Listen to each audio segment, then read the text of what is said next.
Porque claro, estos estudiantes de la Biblia, una de las cosas que pretendemos como objetivo es que luego la compartan con los demás, que seamos predicadores. Entonces, Mm, tú te etiquetas, bueno, ya no me acuerdo, hace tiempo que no lo veo, pero tú te etiquetas como predicador, por lo menos en Twitter. sí. Y eso no va a Entonces, cambiar, no va a no cambiar va a cambiar. jamás. Pues me Dicen, encantaría que... "Ay, Sí, dime, dime.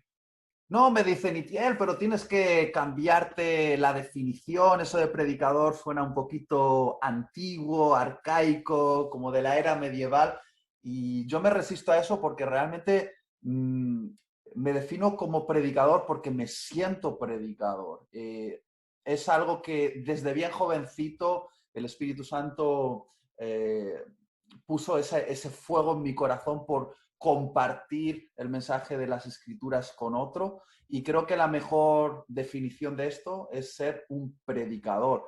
Y como decía Martin Lloyd Jones, que es uno de los grandes predicadores de este siglo, ¿para qué dedicarme a cualquier otra cosa, presidente de una nación, si puedo ser un ministro del reino de Dios, un predicador del Evangelio eterno? Para mí, de verdad, es un honor que Dios me dé la oportunidad de ser predicador y no me avergüenzo de denominarme así, aunque alguno pueda pensar que suena un poquito arcaico. Prefiero ser predicador que influencer.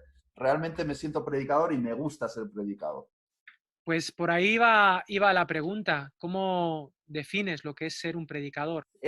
Claro, siempre tengo la sensación de que me puedo repetir en cosas que digo, porque como ya hemos tenido conversaciones antes, pero si alguien lo ha escuchado, por favor, que me perdone, ¿no? Pero yo creo que un predicador tiene como tres facetas, como tres caras, ¿no? Ujú. Para mí, un predicador tiene que ser un maestro, tiene que ser un profeta y tiene que ser un artista.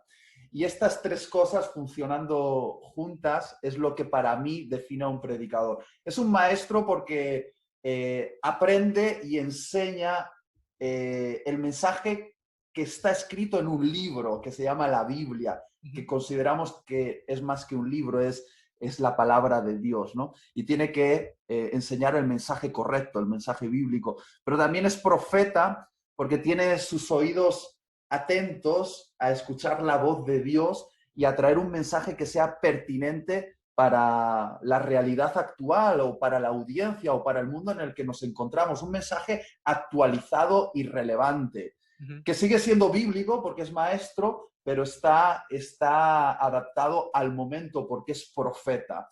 Veo al profeta como una especie de vocero de Dios, no como alguien que predice el futuro, ¿vale? Como un vocero de Dios.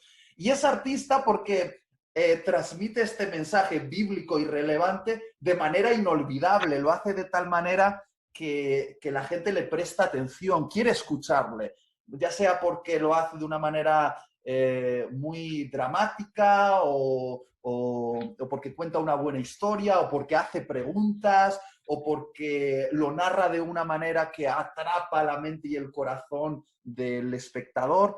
El artista puede manifestarse de muchas maneras diferentes, no solo hablado, sino a veces escrito o a través de la música o la pintura. Pienso que el buen predicador puede utilizar diferentes medios artísticos para hacer el mensaje inolvidable. Entonces, sé que siempre lo digo, pero para mí es una muy buena definición de qué es un predicador: maestro, profeta y artista. Ya lo hemos hablado tú y yo, pero esta visión de maestro, profeta, artista me ha disparado algunas cuestiones pedagógicas que en algún momento implementaremos en Academia de la Biblia, así que estad muy atentos.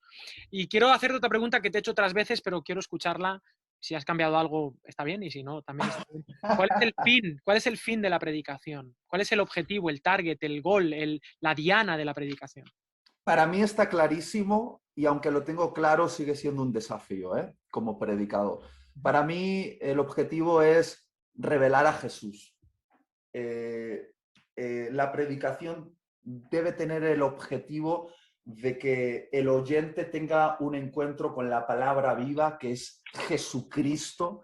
Tiene que ver un aspecto de Cristo, de su mensaje, de su misión, que active lo que llamamos la transformación de esa persona, porque yo realmente creo en el poder del Evangelio, que es Jesucristo, y que cuando ese poder toca la vida de una persona, la transforma. Entonces, creo que el fin último de un predicador es revelar a Jesús y su mensaje de cualquier manera posible, un aspecto de él, porque obviamente en una predicación no puedes revelarlo, no puedes revelar el mensaje completo o a Cristo completo, pero sí por lo menos una parte de él, y confiar que esa revelación es suficiente para transformar en algún área la vida del oyente. Ujú. Y incluso transformarla a pesar de que no haya una respuesta aparente en ese momento, ¿no? Porque yo confío hoy más que nunca en el poder de la palabra Ujú. y que no necesito ver una respuesta en el momento para creer que eso que ha entrado en la mente y el corazón de la persona puede dar fruto a posteriori, ¿no? Confío que si hago bien mi parte, si a través de la predicación, obviamente siempre con la ayuda del Espíritu Santo, logro revelar a Cristo en la vida de la persona, esa revelación tarde o temprano va a tener la oportunidad de transformar a la persona. Ujú. Incluso aunque no haya una respuesta aparente en ese momento, porque yo vengo de una escuela, ya te lo he contado muchas veces, donde parecía que el éxito de una predicación era si la gente respondía a la predicación saliendo adelante en el llamado y haciendo como una especie de respuesta física al mensaje, ¿no? Que generalmente era invitarles adelante a lo que llamábamos la administración en el altar. Ujú. Y aunque considero que eso tiene un valor y lo tiene hoy en día también, no considero que sea la evidencia de que el mensaje ha tenido éxito. Necesariamente. Necesariamente, necesariamente. Ujú. Las nuevas generaciones suponen un reto a la hora de compartir el mensaje de Jesús. Tú eres conocido por compartir el mensaje de Jesús a las nuevas generaciones y las nuevas generaciones responder afirmativamente a ese Jesús que con tu predicación revelas. Pero en la pastoral, en el día a día, en las iglesias locales, nos encontramos con que los adolescentes, pues bueno, ¿de qué me tiene que salvar Jesús? ¿No? ¿Cuál es el problema que tengo? O sea, no sé para qué Jesús, ¿no? ¿Para qué, por qué tengo que seguir a Jesús? ¿Por qué me va a salvar? ¿Qué significa eso de la conversión? Que a veces damos por hecho la gente más mayor o incluso la culpa, el sentimiento de culpa. Yo noto no noto culpa en muchos adolescentes. Entonces, ¿cómo compartir el mensaje de Jesús a estas nuevas generaciones donde conceptos como culpa, pecado incluso, parece que están incluso saliéndose del lenguaje? Y lo digo porque tenemos muchos estudiantes que están en Academia de la Biblia y que son responsables de jóvenes, de niños, son pastores y tienen carga por esta área, ¿no? Hay cosas que nosotros sabemos, que damos por hecho, pero que se produce una especie de cortocircuito con la siguiente generación. Hablemos un poquito de esto en tu experiencia, cuáles son los retos que nos encontramos. No te estoy pidiendo que me des la solución, pero sí que pongamos sobre la mesa el problema y que pensemos algunas cosas. Y aprovecho para deciros que podéis hacer preguntas en el chat y si veo que es pertinente, se las haré a Itiel. Adelante, Itiel, cuéntame alguna cosita de esto, por favor. Creo que es una pregunta muy pertinente y no tengo la respuesta definitiva, ni mucho menos. De hecho, hoy me he ido a tomar un café con un amigo y le he dicho, creo que Alex me va a preguntar acerca de esto porque me anticipaste que ibas a poner este asunto sobre la mesa y hemos estado debatiendo un rato, ¿no? Sobre algunas cosas y tengo las ideas desordenadas, pero creo que va a ser divertido que las podamos comentar. Mira, lo primero que voy a decir es algo que aprendí de Félix Ortiz, que sé que es alguien que respetáis muchísimo. Él, para mí, es uno de los hombres que se adelantan a su tiempo. Él ya hace 10 años atrás venía hablando acerca de los desafíos de nuestra era, llámese posmoderna o llámese X, no sé ni cómo llamarla ya, pero dijo que uno de los grandes desafíos es que en esta era de la posverdad, donde parece que no hay verdades absolutas acerca de nada, de que esta es mi verdad y esa es tu verdad. Y esto no solo es un concepto filosófico. Hoy enciendes la televisión y el otro día escuché así de pasada, mientras mi suegra estaba viendo un programa de Telecinco, de Salsa Rosa, bueno, no sé si gente de Latinoamérica sabrá de lo que estoy hablando, pero sobre famoseo. Estaban discutiendo acerca de un tema y dijeron esto literalmente: esta es mi verdad. Y otro dijo, ya, pero habrá que escuchar su verdad. Y empezaron a hablar en esos términos de mi verdad y su verdad. Y yo pensaba, pero es que habrá realmente una verdad, ¿no? Una verdad absoluta en este asunto. Y parece ser que nuestra sociedad actual considera que tal cosa como una verdad absoluta que no existe, que cada uno tiene sus verdades. Y claro, si existe esa verdad líquida, de repente vemos como conceptos como el bien y el mal también se vuelven líquidos. Claro. Cosas que para nosotros eran absolutas, hoy en día parece que son tan líquidas que hay diferentes concepciones acerca del bien y el mal. ¿Y cuál es uno de las grandes víctimas en todo este asunto? Pues el sentido de culpa que viene ligado a transgredir la ley. Y esto el Evangelio lo habla clarísimamente, es decir, sentimos culpa, según el apóstol Pablo lo explicó muy bien, porque dentro de nosotros tenemos una idea de que existe una ley y la hemos transgredido. Incluso existe esa idea, aun, como ya impresa de alguna manera en el alma del ser humano, ¿no? De que existe una ley. Todo el mundo parece ser que sabemos que matar es malo. Y por lo tanto, si matas, sientes una cosa que se llama la culpa. Y esto es el catalizador de nuestra necesidad de salvación. Es decir, si yo me siento culpable, entonces de repente me doy cuenta de que necesito ser salvado de algo. Claro. Y de repente viene el Evangelio diciéndonos, efectivamente eres culpable, eres un transgresor de la ley, te mereces un juicio, pero tranquilo, hay una solución. Y es que alguien ha asumido el peso de la culpa en tu lugar y lo hizo en una cruz. Y buenas noticias, existe salvación a un precio grandísimo que fue el sacrificio de Dios hecho hombre. Pero esta es la buena noticia, la mejor noticia de todas. Vale, esta es la base, pero claro, de repente nos encontramos con una generación que está anestesiada en el sentido de percibir que son culpables de algo. Es decir, yo cada vez me doy cuenta de que en una conversación sencilla con cualquier adolescente, incluso los adolescentes que vienen a nuestra iglesia, ellos parece que no tienen la necesidad de ser salvados de nada porque no se sienten culpables de nada. Porque como todo es mi verdad y tu verdad, no existe como una sensación de que estamos transgrediendo una ley que nos hace sentir culpables. ¿Estoy explicando bien esto, Alex? Sí, perfectamente. Y ya te digo, es como que teníamos ya montado un poco, lógicamente, cuál era pues eso, la necesidad, pero hoy en día la anestesia adolescente o de las nuevas generaciones o del mundo posmoderno es que la culpa casi que ni se maneja como algo, ni siquiera como algo ni negativo ni positivo, sino que no existe, o sea, no debo sentir culpa. Hombre, si mato a alguien, sí, pero ¿por qué debo sentirme culpable si es mi verdad? ¿No? Mientras no haga daño a nadie, es un poco la idea de fondo, ¿no? Bueno, si mato a alguien, dependiendo Bueno, exacto. en qué mes de su gestación. Claro, Porque pero hoy en día, en esta era de la posverdad, en Nueva York, tú puedes matar a un bebé con 9 meses de desarrollo mientras todavía haya una parte de su cuerpo dentro de la madre.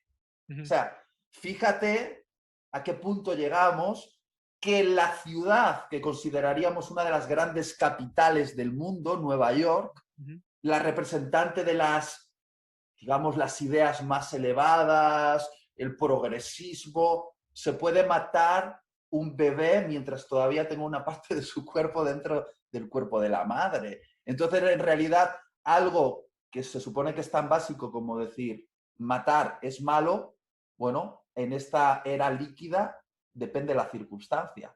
Y lo que Félix Ortiz sugería es que, vale, si el concepto del bien y el mal está difuminado, por lo tanto, no hay tal sentimiento de culpa por haber transgredido la ley de Dios, ¿cómo predicamos el Evangelio? Porque tradicionalmente lo predicábamos, primero predicando la ley, la gente se sentía culpable, ahora les predicábamos la gracia. Y era como el equilibrio perfecto, ¿no? Entre la ley y la gracia actuando juntos. Pero Félix decía, bueno, ¿y qué tal si entonces partimos no desde la ley, sino desde las evidencias de la ruptura que experimentan a causa del pecado? Es decir, quizá no saben que han pecado porque pecado es transgresión de la ley. Vale, entonces, como no se sienten transgresores de la ley, no se sienten pecadores. Pero sí que experimentan los efectos del pecado. Y los efectos del pecado es que tenemos ruptura interior. Ruptura en nuestra relación con Dios, ruptura en nuestra relación con nosotros mismos, ruptura en nuestra relación con los demás y ruptura en nuestra relación con el mundo, ¿no? Entonces, esas rupturas todo el mundo las percibe. Tanto que en una conversación honesta con cualquier persona, si consigues que se sienta en vulnerabilidad, te va a hablar de sus rupturas. Y a partir de ahí encontramos un camino para llegar a su corazón. Hey, vale, estás roto, hablemos de tus rupturas y ahora hablemos de dónde viene esa ruptura. Y me parece una manera interesante de llegar al Evangelio, no a través de la ley, sino a través de la ruptura que se provoca por haber transgredido la ley. ¿Me explico? Sí, claro, por supuesto. Sí, pero no es fácil, porque claro, esto no significa diluir el Evangelio, ni mucho menos, yo te entiendo perfectamente, y alguien podría pensarlo, ¿no? No, es que entonces no hablas de pecado, no, hablo de las consecuencias del pecado. Quizá no se puede ver el pecado porque estamos ciegos ante él, pero sí podemos ver las consecuencias de no vivir de acuerdo a lo que deberíamos vivir. Exacto. O sea, En ningún momento estoy diciendo de que no hablemos del pecado, sino que empecemos la conversación desde otra parte. Desde, vale, no podemos hablar del pecado porque el pecado es transgresión de la ley y como tú no crees que hay leyes absolutas, entonces tú no te sientes pecador. Claro. Pero venga, hablemos de las consecuencias del pecado. Tú no sabes qué son consecuencias del pecado, pero a partir de ahí déjame enseñarte por qué tu ruptura es una evidencia de estar desconectado de Dios. Es como ir por otro camino y pienso que es lícito, porque en la Biblia podemos ver cómo Pablo seguía diferentes caminos dependiendo su audiencia. Exacto. Es decir, Pablo no hablaba desde la misma base a los judíos que a los gentiles, porque con los judíos ya tenía una buena base, tenía la ley, y podía partir desde ahí, pero con los gentiles no tenía la ley. Entonces, de repente le vemos en Atenas hablando desde otro lado. De hecho, toma algo que dicen los filósofos griegos y habla acerca de la creación y el Dios desconocido y tal. Entonces, creo que es lícito si finalmente llegamos a Cristo. A Cristo, claro. Sí. Y creo que es un reto y que además la Biblia, lo has dicho tú y quiero incidir, la Biblia lo avala, quiero decirte, estos acercamientos pueden ser tan bíblicos como los otros dependiendo de la audiencia. Y justamente es de lo que estoy hablando, de una audiencia que se ha educado en un mundo diferente al que nos educamos nosotros, mucho más acelerado, lleno de información, que no de conocimiento, de información. Y bueno, supone todo un reto. Y quería... Bueno, este tema seguiremos hablando y si surgen más preguntas le damos caña, no le tenemos miedo. Pero vale, voy a decir una cosa más, Alex. Dale. Porque en la conversación hoy con este amigo mío llegamos a la conclusión de que parte de la anestesia de nuestra generación, cuando llamo la anestesia del alma, es decir, están anestesiados, igual Pablo diría que están ciegos, pero me gusta el concepto anestesia porque es como una falta de sensibilidad. Correcto. Creo que viene por el exceso de entretenimiento. ¿Desarrolla eso? De entretenimiento, de Mira, información, de... yo estoy muy metido en las nuevas plataformas y redes sociales. Una de ellas es TikTok y soy un explorador de estas plataformas porque me conectan con la realidad actual. Y realmente, si tú quieres saber cómo es un adolescente hoy, tienes que entrar en TikTok. No lo vas a ver en Facebook, no lo vas a ver en Twitter, ni siquiera en Instagram, lo vas a ver en TikTok. Y si te das cuenta, el perfil de un adolescente es alguien que está hiper, mega, ultra entretenido con los debates más absurdos que te puedas imaginar. Son mega, ultra fans de las series de consumo, de todos los elementos de friquismo, de los cómics. Es decir, y no digo que hay algo malo ni en las series de Marvel, ni en los cómics, ni en los Funkos, ¿vale? Pero construyen todo su mundo alrededor de eso, convirtiéndolo casi en una religión. Y lo que yo me doy cuenta es que son hiper mega devotos a cualquier elemento de entretenimiento. Estamos hablando de gente que hace maratones de series. Entonces, hoy en día casi no hay espacio para el silencio en nuestra generación, porque siempre tenemos esto en la mano. Entonces, esto lo que hace es mantener la mente entretenida, porque si no es viendo un TikTok, es leyendo un tweet, y si no es escuchando un podcast, o si no es escuchando música, o viendo el último vídeo viral de YouTube. Entonces, hay tanto entretenimiento que colapsa la mente. La colapsa. Y al no tener un silencio para encontrarnos con nuestros propios pensamientos, que es ahí donde yo creo que nuestra conciencia nos habla y de repente nos hace ver lo miserables que somos, creo que estar anestesiados con entretenimiento es uno de los obstáculos más grandes que tenemos los predicadores. Porque estamos hablando a una audiencia anestesiada por el entretenimiento. Y esto es súper serio. Igual alguien me está escuchando y dice, Itiel, eso es una absurdez. Pero evaluarlo bien. Creo que no hay nada más difícil que predicar a una audiencia de adolescentes. Yo lo hago a menudo. Y son de poca capacidad de escuchar, porque están acostumbrados a estímulos súper rápidos. El siguiente. Este movimiento que les da poder, pum, pasar con el dedo, pam, pam, pam, pam, pam, pam, pam, pam, pam. Llega a hacer algo aquí, ¿eh? De verdad os lo digo.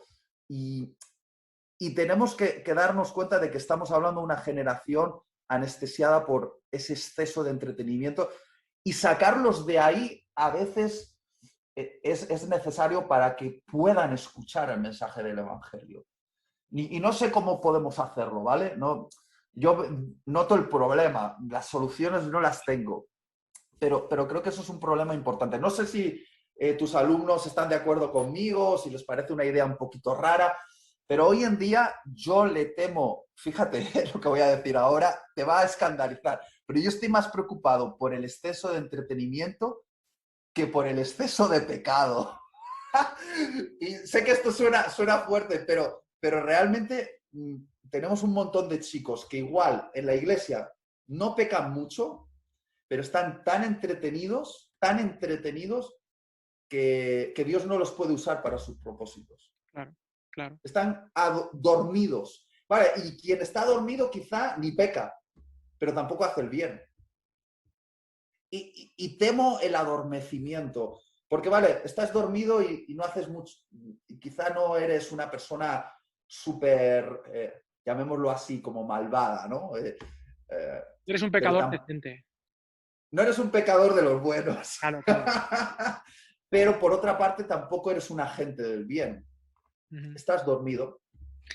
Y no sé si ha sonado muy escandaloso lo que he dicho, no No, estoy diciendo que el pecado no sea un problema, pero creo que el entretenimiento es un asunto bien peligroso en nuestra generación. sí, sí, bueno, es que has dicho mucha verdad, hay mucha verdad en lo que estás diciendo y yo ahora que me está tocando pastorear, es una de mis grandes inquietudes y estoy de acuerdo totalmente contigo. O sea, si Satanás no puede hacer que peques, te va a mantener ocupado, ¿no? Mm, Eso dicen grandes predicadores. Y es la verdad. Y aparte del entretenimiento, ya sabes que a mí me encanta ver, me encanta un poco destilar las palabras, ¿no? Y te entretiene, te tiene, algo que te posee en el proceso de mm, la vida, entre que naces y mueres, te tiene, te posee, ¿no? Y no estamos mm. hechos para procesar tanta información y, y por eso, por ejemplo, en la Academia de la Biblia nos encontramos con testimonios de gente que cuando se centra en algo, por ejemplo, en el estudio de la palabra, que es vida, descubren un mundo motivador, están en el aquí, en el ahora, porque el gran problema que hay con las nuevas generaciones y con nosotros también es que ya no nos aburrimos, no hay silencio, porque en el momento en que estás en la cola del supermercado y no avanza, pues sacas el móvil. Incluso cuando te acuestas, cuando te levantas, no hay espacio para que estar solo contigo, ¿no? Y como digo, hay mucha información y ya no hay conocimiento, no hay sabiduría, no hay tiempo para la reflexión, ¿no? Es que tú haces una diferenciación súper importante que quiero remarcar. Información, pero no conocimiento. Porque es información superficial de 15 segundos, de 30 segundos, de un tweet. Y acostumbramos a nuestro cerebro a 30 segundos y un nuevo estímulo. Y el conocimiento requiere profundizar en una idea, meditar. La Biblia habla mucho acerca de meditar, que esto no es una cosa de los budistas orientales, no. Esto es tremendamente cristiano. Ujú. Meditar en las sagradas escrituras, Claro. navegar profundamente en las palabras del texto y bucear en las profundidades. Y esto es lo que estamos perdiendo porque nos hemos vuelto adictos a la información rápida, al estímulo rápido, pero al conocimiento se llega a través de la meditación profunda. Ujú. Y eso es uno de los grandes desafíos de nuestra generación. Ujú. Así es. Sí, sí, así es, así es. Y bueno, de hecho en academia lo que queremos es justamente luchar un poquito contra eso. Y ahí vamos. Y bueno, se me disparan muchos puntos, pero voy a intentar focalizar porque es un temazo este. Estoy justo leyendo un libro ahora, te lo recomiendo, se llama No cosas, como lo escuchas. No Ah, cosas, de un filósofo coreano, Wing, no sé qué, bueno, luego te lo paso, pero habla ajá. acerca de eso, ¿no? De, por ejemplo, la trampita y yo sé que eso, somos muy digitales, Academia de la Biblia es digital, pero dice que el tema del móvil ha sido una gran trampa, ¿no? Y Mm. yo lo digo, eso de tener la Biblia en el móvil está muy bien, pero yo creo que hoy leemos menos la Biblia, aunque tenemos más acceso a la Biblia, ¿no? Y yo soy de mi Biblia de papel como objeto, ¿no? Como objeto de estudio. En fin, son No ideas, sé, no sé de qué va el no cosas, pero va por ahí. Sí, sí, sí, pero sí. el metaverso que viene, Que viene. viene para hacernos obsesionar con los no tangibles, tío. Sí, los Con NFTs, con toda esa los historia. NFTs, las criptomonedas. Y No mientras tangibles. nosotros nos obsesionemos por tener un código digital, los poderosos van a seguir poseyendo tierras, poseyendo casas, poseyendo cosas. Porque la verdadera riqueza, según la Biblia, eh, bueno, que se nos, ¿no? Se nos dio para administrar el planeta Tierra, ¿no? Y el conocimiento del Dios Santo. Esas dos cosas, ¿vale? La Tierra y el conocimiento del Dios Santo. Y de repente nos quieren hacer obsesionar por tener un skin para tu Avatar de no sé qué. avatar de no sé qué, tío. Es que yo estoy viendo estas cosas y me fascinan, pero a la vez me siento escandalizado porque digo, ¿dónde estamos yendo? El otro día estaba con un... Y por favor que nadie me entienda mal, se invierte en criptomonedas y tal, pero estaba hablando con un pastor y me dijo, no, porque tal, me gustaría tener pues una ayuda, ¿no? En mi economía, porque bueno, mi sueldo pues no me llega bien y he pensado invertir en criptomonedas, NFTs, y le digo, deja de jugar a la ruleta, no te metas en un mundo de especulación, crea valor real, tangible y véndelo y que la gente compre valor, pero no juegues a eso de especular. No, es que tú metes aquí, dentro de un mes puedes tener el doble y no te hace sospechar que algo que no te cuesta trabajo aparente no puede ser un dinero del todo lícito. Y por favor, que nadie me entienda mal. Si lo estás haciendo e inviertes ahí, no digo que es pecado. Pero yo tengo serios cuestionamientos de esta idea que nos están vendiendo, de especular con todo y no crear valor. Creo que como predicadores estamos llamados a crear valor. Y, y aquí lo conecto con la predicación a ver cómo lo hago, ¿no? Pero sí que estamos creando valor real. La predicación es un valor real. Yo como predicador considero que estoy llamado a crear valor real para las personas. Y creo que como predicadores tenemos que crear valor. Y cuidado, sí, el mundo digital está aquí, es una realidad y vamos a estar en este mundo virtualizado, pero como nos aislemos de la realidad, vamos a ser pésimos predicadores. No sé, yo pienso que, no sé, como Matrix, ¿no? Matrix. Sale Las ahora. mentes estaban conectadas al sistema, pero había gente que se metía dentro del sistema para liberar las mentes. Liberaban las mentes, pero la idea no era dejar las mentes dentro, era sacarlas y que viviesen vidas reales. Yo creo que hoy más que nunca tenemos este desafío. ¿Quién iba a decir que Matrix se iba a hacer realidad hace 20 años atrás? Sí, sí, no, pero yo estoy viendo al lobo, un poco de las orejas del lobo. Y un tema del que hemos hablado, pero que creo que tiene conexión, predicación, Academia de la Biblia, enseñanza online, pero también comunidad, esta comunidad Lux, pero también la comunidad, digamos, física, el abrazo.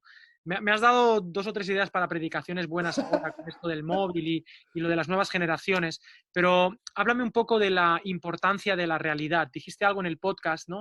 De que el gran reto que venía, y me gustaría que lo repitieras y que hablásemos y que nos centráramos ahí también, hablando de cómo, bueno, digamos que el ecosistema natural, ¿no? Donde nos desarrollamos como creyentes, donde vivimos la palabra de Dios, donde la estudiamos, donde la experimentamos y la expresamos, es en la comunidad.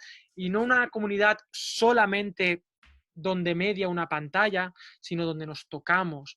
Háblame un Sí. poco de esto, de comunidad, predicación, enseñanza, Espíritu Santo. Hablemos un poquito de esto. La predicación más exitosa ocurre dentro del contexto de la comunidad. Lo digo en serio, yo soy predicador multinivel, es decir, voy a eventos, cuelgo mis predicaciones en la red, en YouTube, y predico en mi iglesia local. Y yo te digo que si me tendría que quedar solo con una de esas tres, me quedaría con la predicación en la iglesia local.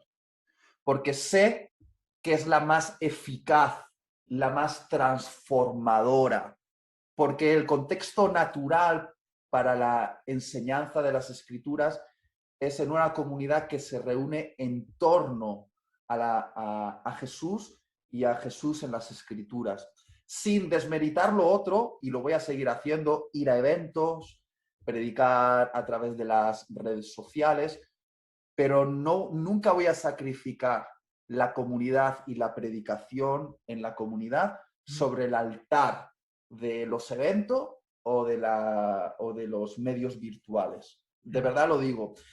Hoy en día, y volviendo a lo que dije en ese podcast, creo que uno de los grandes desafíos que tenemos es que después de la pandemia un 30%, me atrevo a decir un porcentaje porque lo he hablado con muchos pastores alrededor del mundo, un 30% de la membresía de las iglesias locales se han quedado con la idea de que no necesitan regresar físicamente a la comunidad, de que está bien quedarse en casa y consumir contenido en forma de vídeos o forma de audios que consideran que es suficiente para su formación espiritual. Es decir, han llegado a creer que el discipulado se trata de clic, consumir un contenido. Y eso no es el discipulado real. Y un 30% de las personas de que iban a la iglesia se han quedado con esta mentira operando en sus mentes y por eso no han regresado a la comunidad local. Y creo que es que no hay manera de ser discípulo de Cristo desligado de la comunidad local. Y te voy a dar una prueba. Te voy a dar una prueba. Dámela. ¿Tú aparte de que tengo miles de pruebas bíblicas, ¿no? Pero es que, evidentes. Pero una prueba que para mí es, bueno, a mí me hace pensar mucho, ¿no? ¿Por qué en Irán, en China, yo qué sé, en Afganistán, lugares donde la fe cristiana es perseguida a diferentes niveles? ¿Por qué los cristianos pondrían en riesgo su vida reuniéndose clandestinamente si reunirse no fuese algo esencial para la fe cristiana? Hay algo que solo ocurre en la reunión, de donde 2 o 3 o 4 o 5 o 6 se reúnen en torno a Cristo. Hay algo místico, si lo quieres llamar así, como una manifestación de Dios que no se puede reproducir en ningún otro contexto. Y yo he sido hasta ahora un defensor de tu devocional privado, a solas en tu casa. ¿Por qué? Porque antes íbamos a la iglesia y nos reuníamos y lo que más nos costaba hacer era ese tiempo a solas con Dios en nuestra casa. Pero hoy soy tan defensor de eso como de la reunión, porque considero que las dos cosas son necesarias. Tu vida íntima con Dios, con tu Biblia, con tu adoración privada, pero también reunirte con tus hermanos y ser discipulado en el contexto de la comunidad. Y si esto no fuese esencial, no entiendo por qué hermanos en países perseguidos pondrían en riesgo su vida para reunirse si ellos podrían ser cristianos aislados en sus propias casas leyendo sus Biblias, ¿no? Ellos saben que no es posible, pero parece ser que nosotros creemos ahora que sí, y no es verdad. Y estamos viviendo del depósito de años acumulado aquí, de años de reunirnos. Pero como esa gente siga sin reunirse, el depósito se va a acabar y se van a alejar de Dios. Así es. Y estoy preocupado por eso.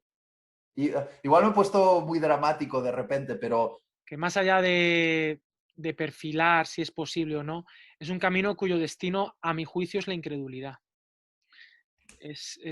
Y eso es un camino muy difícil de retornar. Sí. Y bueno, creo que es una asignatura que vamos a tener que intentar aprobar entre todos. Y yo estoy contento porque Academia ha sido también una excusa para la gente volverse a conectar con sus comunidades, se han motivado para servir. En Academia siempre decimos que estudiamos no para adquirir conocimientos, sino para luego poder compartirlo con los demás. La espiritualidad cristiana no se entiende sin el prójimo, no se entiende. Ahí está. No se Total. entiende sin el prójimo. Y bueno, te has puesto trascendente y pastoral y está muy bien. Parece que hablamos poco de predicación, pero este último punto me gustaría matizar que si han de elegir dónde quieren ser predicadores, que me crean, es mejor ser predicador de tu comunidad local que predicador de escenario en eventos o predicador de streaming a través de las redes sociales. Aunque estas dos tienen su valor, la de la comunidad local es invaluable. Es decir, es la más valiosa de todas y no sacrificaría esta por las otras dos. De hecho, yo creo que finalmente, cuando ya no tenga ni fuerza para viajar y pase de moda y ya nadie me quiera ver por internet, yo voy a seguir siendo el predicador en mi iglesia local o en una iglesia local o en una comunidad local y voy a sentirme satisfecho porque es emocionante ver cómo la predicación transforma la vida de las personas en la comunidad local. Es emocionante y además no solo ellos son transformados, sino que el predicador es transformado en el proceso. Y eso me parece súper emocionante, la verdad. Ujú. Vale, te he hecho esta pregunta otras veces, pero ¿qué miedos tenemos que superar como predicadores, ¿no? Porque yo quiero enseñar mucho de la Biblia, pero quiero que la comuniquen. ¿Qué barreras debemos superar como predicadores? ¿Qué, no sé, complejos, traumas, heridas o movidas o limitaciones, autolimitaciones? ¿O qué barreras has tenido que superar tú? Porque igual aquí hay gente que dice, sí, sí, pero yo no me veo y yo les animo con el trabajo de fin de curso, tienen un TFC donde les obligo, es voluntario, pero a exponer un libro de la Biblia en un contexto público, ¿no? Entonces tienen muchos miedos, tienen muchas cuestiones. No sé, si nos puedes hablar un poco de tu experiencia o cuáles son esas barreras que somos llamados a superar por amor, ¿no? Sí, yo creo que cada vez que me has hecho esta pregunta te he dicho algo diferente, entonces habrá que hacer una recopilación. Dale. Pero la que me viene ahora a la mente con este planteamiento que me has hecho es eh, arrepiéntete del perfeccionismo, Ujú, porque el perfeccionismo es un maquillaje para tu inseguridad, ¿vale? Y te bloquea muchísimo. Es decir, muchas veces decimos, no, es que no estoy listo para predicar este sermón porque no está perfectamente perfilado. Y decimos que es perfeccionismo, pero no es más que un maquillaje de nuestra inseguridad. Y te digo una cosa, no hay un predicador que el Espíritu Santo pueda usar más que al predicador que se siente inseguro. Es que justamente eso es lo que nos hace dependientes del Espíritu Santo. Cuanto más inseguro te sientes, el Espíritu Santo dice, este es mi predicador, porque va a depender de mí, va a va a buscarme en el proceso, va a pedir mi ayuda y entonces el Espíritu Santo dice, me involucro en tu predicación. No hay nada peor que llegar a estar tan seguro en ti mismo que ya no necesitas al Espíritu Santo. y realmente puedes llegar a ser un gran orador donde el Espíritu Santo dice, pues ya está, si te vales con tu propio talento, hijo, pues habla. mm, Entonces, yo sí que pienso eh, que si te sientes inseguro es una buena base para ser un predicador de Cristo, que dependa del Espíritu Santo, que pida su ayuda. Y debes arrepentirte del perfeccionismo. ujú. Si yo hubiese esperado a tener mi sermón perfecto para empezar a predicar, yo empecé a predicar con 17 y 18 años, jamás hubiese predicado. De hecho, hoy en día hablo con amigos o con mi pastor de jóvenes, porque yo soy amigo hoy del que fue mi pastor de jóvenes, me lleva 10 años, y él me recuerda mis sermones horribles con Zapatazos, 17, ¿no? 18, 19 años. Y digo, ¿y cómo me dejabais predicar? Y me decía, no, pero es así como aprendiste, Itiel, es así. Lo hacías mal, te inventabas cosas, a veces parecía que estabas enfadado, no terminabas nunca hablando de Jesús, hablabas de cualquier otra cosa, pero así aprendiste. Entonces, creo que un buen consejo es, mira, arrepiéntete del perfeccionismo.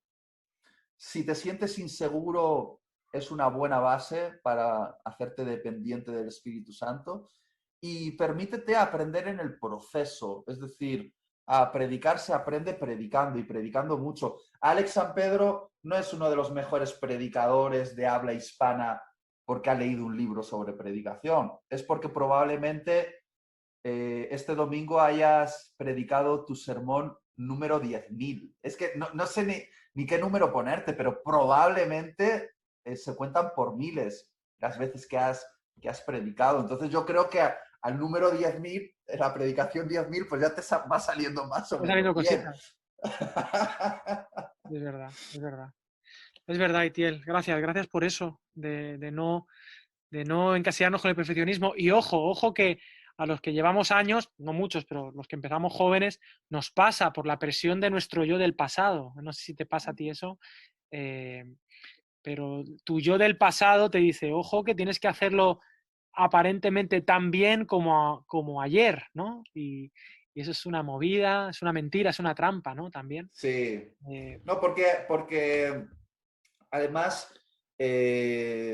yo considero que, no sé, el predicador puede, puede sentir seguridad en aquello que maneja bien, ¿no? Pues algo que ha estudiado mucho y entonces tiene cierta habilidad porque ya lo ha compartido antes, pero al Espíritu Santo siempre le encanta llevarnos a zonas de vulnerabilidad, es decir, donde nos sintamos inseguros. Por eso digo que la inseguridad puede ser como parte de una de nuestras virtudes como predicadores. Si la llevamos a la dependencia de Dios claro. y decir, Dios, te necesito hoy como te necesité ayer, como te necesité hace 10 años.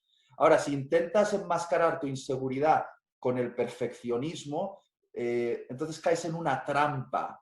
Te vuelves un impostor al final predicando. Yo creo que esto te lo he hablado varias veces en anteriores ocasiones. Yo creo que el predicador que se muestra vulnerable da una gloria mayor a Cristo, porque revela en su predicación que Él no está moralmente por encima de la audiencia, sino que Él es el mismo pecador que ellos, pero bajo la gracia de Dios que ha aceptado. Y eso da muchísima gloria a Jesús.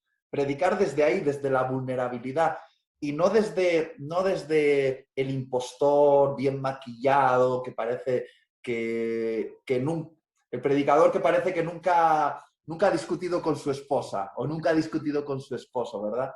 Eh, Predicar desde ahí creo que le roba gloria a Jesús, fíjate lo que te digo. Sí, así es. Y bueno, nos quedan 5 minutitos y me gustaría que nos dieras a estos aprendices, discípulos de Jesús, que nos dieras algunos consejos que tengan que ver con cómo acercarnos a la palabra. Les damos mucho contenido, mucha información, pero no sé, algunos consejos para seguir siendo discípulos de Jesús en esta vida de pandemia que no sé cuándo acabará.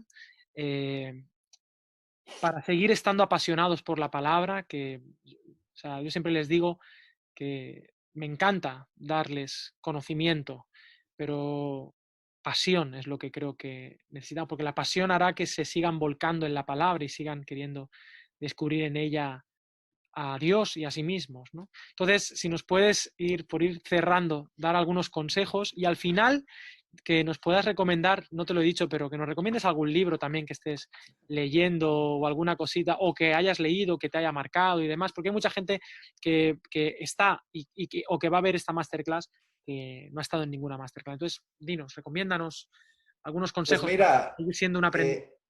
me encanta lo de la pasión porque ayer entregué el borrador de mi segudo libro, por fin, ayer lo entregué. Muy bien. Bueno, ya es un Y, milagro. sí, y el título, que muy poca gente lo sabe, lo digo aquí en Petit Comité, que esto no salga en las redes, el título es para ir tu ¿vale? y para mí, cuando has dicho esto de la pasión, justamente decidí escribir este libro eh, buscando una manera de ayudar a la gente cristiana a salir de esa apatía, de esa anestesia del alma y prenderse fuego otra vez. Vivir con pasión por Dios, por la misión, por el prójimo, pasión, estar ardiendo, ¿no? Y claro, he diseñado ese libro y las maneras prácticas que son a modo de consejo que les doy, es que parte de ese libro es que no solo lees, sino que cada capítulo te invita a una acción. Entonces, este sería mi primer consejo. No se puede ser un estudiante de la palabra y solo leer. Tienes que ponerle acción a lo que lees. Y ser muy práctico, es decir, si estás leyendo algo, no lo aprendas intelectualmente nada más, sino pregúntale, Espíritu Santo, ¿a qué acción me estás invitando? Porque muchas veces leemos acerca de, es mejor dar que recibir, ¿no? Vale, pues buen conocimiento, pero ¿por qué no le preguntas al Espíritu Santo, ¿hay algo que quieres que dé a alguien? Y para mí esa es una parte fundamental si vamos a ser estudiantes de las Escrituras. No se trata de meterla aquí, hay que meterla aquí y aquí, en el corazón, pum, pum, tenemos el motor de la acción. Entonces creo que es muy importante preguntar constantemente al Espíritu que inspiró las Escrituras, ¿a qué me estás invitando con esto que estoy leyendo? ¿Vale? Parece muy obvio lo que estoy diciendo, pero a veces los predicadores somos súper intelectuales y las ideas, nos encantan las ideas No aterrizamos. y no aterrizamos. Entonces es importante aterrizar y aquí viene mi segundo consejo. Buscar 2, 3, 4 amigos con los que vivir la experiencia de discutir la Biblia. De verdad, para mí, yo considero, lo digo nuevamente en público, delante de vosotros, el discutir con Alex, el debatir con Alex ciertas ideas de la Biblia, para mí ha disparado cosas que me han transformado. Y el tenerlo a él ahí como un amigo, y tengo otros, ¿no? Con los que digo, a ver, hablemos de esto. Y lo discutimos, lo debatimos y tal, y qué dices y no sé qué. Y ir al filo, ¿no? De lo arriesgado, en cierto modo, pero saber que siempre estamos anclados en Cristo, siempre regresamos a Cristo, que es nuestra ancla, ¿no? Para mí me ha ayudado muchísimo a estar ardiendo. Yo considero que tener 2, 3, 4 amigos con los que hables de la Biblia, debatas y vayas al límite, ¿no? En ciertas cosas y que te las replantees y tal. Siempre con tu ancla en Cristo, ¿vale? Que tus amigos te ayuden a anclarte ahí, pero que te den la oportunidad de poner a prueba cada uno de los dogmas que tienes, para mí me parece fundamental como predicadores. Entonces, estas dos cosas, ponerle acción y tener un grupo de amigos con los cuales discutir la Biblia. Pues Itiel, muchas, muchas, muchas gracias por estos dos últimos consejos que nos has dado. Yo también aprendo mucho con las discusiones contigo, con el Andersito, que lo tengo aquí tras bambalinas otra vez, y con más gente, y es muy nutritivo y despierta esa pasión, ¿no? Porque la Biblia no te la acabas, ¿no? No te la acabas. Y es lo que, bueno, queremos aquí fomentar en Academia. Itiel, ya sabes, muchas gracias, esta es tu casa. A ver cuando viene Gracias.